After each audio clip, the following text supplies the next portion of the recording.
Okay guys, I'm going to be talking about smart contract, but I do want to first state a disclaimer. Disclaimer number one, I'm not a coder developer, okay? So I'm not talking about the logics over here. I'm not talking about programming language such as Solidity.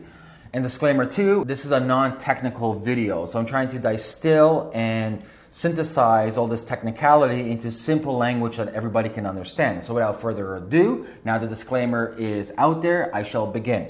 So the million-dollar question, what is a smart contract? Well, a smart contract, first of all, should not be called a smart contract. I think, at least right now in this current stage, it should just be called a contract. See, a smart contract is nothing more than certain computer code built within to the blockchain cryptocurrency network that computers or the nodes execute, and that once the computers and the nodes execute this contract, they update the ledger.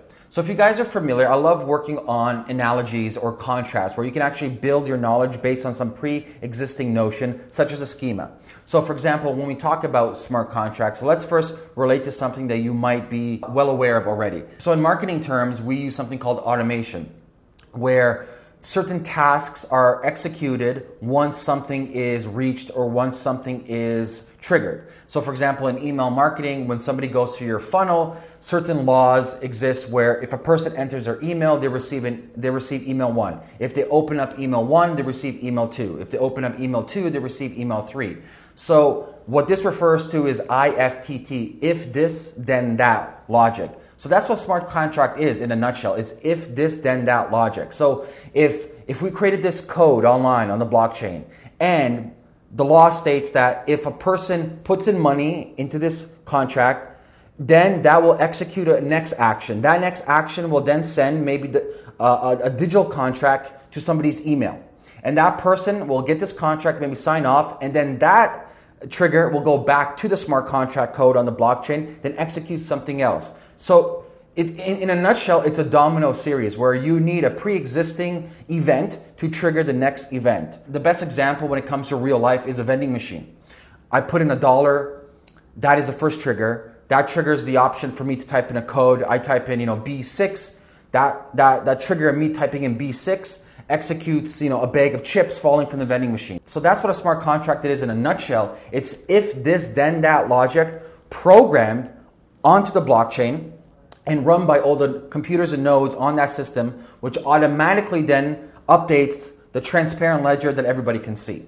Okay? I hope you understood that. If I got anything mistaken, please comment below. So let's kind of continue beyond that, because what's the big deal? So what? It's a pre-written code on the blockchain that can execute a bunch of different actions, such as keeping money in it on an escrow or executing a contract to buy something. So I'm going to give you examples of why this might be really amazing when it comes to real life examples. And let's talk about two examples that probably everybody has gone through, or three examples that everybody has gone through in one form or the other. Number one is buying a car. Number two is buying a house. And number three is, say, renting a condo or renting a house. Number one, you want to buy a car. How does that work? Well, either you go online, you find a car, you go to the dealership, and you guys are going to haggle for the price. You get a price. You got to go to a bank, and the bank's going to draft you maybe a guaranteed check. You take that guaranteed check back to the dealership. They have to clear that check. The check is cleared. You got to sign a bunch of paperwork, the ownership, the title for the car ownership, and finally you get the car. So the process takes a while, maybe takes a couple of days to execute. Now imagine if you had that on a smart contract where the actual car itself, let's say a brand new Tesla, was uploaded to the blockchain. So the ownership of the car, all the details of the car, how much the car costs, and the asking offer for the car is on the blockchain. And then you come around, even online, and by the way, they do sell Teslas online, so that's going to be something big in the future where you can actually buy cars online. So you go online, you see this Tesla, and you're like, wow, this is amazing, all the details are there, it's on the blockchain, so you know the information is correct, and they're offering, let's say, $40,000 for the car. So the traditional way, as I just mentioned, is going to the bank, going through this process, signing paperwork, going back and forth and taking a while. However, what you can do is, since it's on the blockchain, they have a smart contract in place where you can actually execute order in real time. So they're offering $40,000. What you're going to do is you can buy it then and there. You can pay by crypto, and it's going to be flawless. You won't have to you don't need to even have crypto. You're going to come to a point where you're going to have your fiat bank account attached to a token. That token represents a crypto. So it's going to be done in real time. And then you can buy that car right away. The ownership, the information, everything about it is executed on that smart contract. you now hold the information, or you now hold the ownership of that car as your digital identity on the blockchain ledger. Now, every single node, every single computer, part of that blockchain ecosystem automatically updates the ledger, so everybody now knows on that network that that car was just sold to you, so everything is updated. So that's one really cool thing. So imagine like the whole car industry, how that's going to be revolutionized. So number two, say buying a house or buying a condo.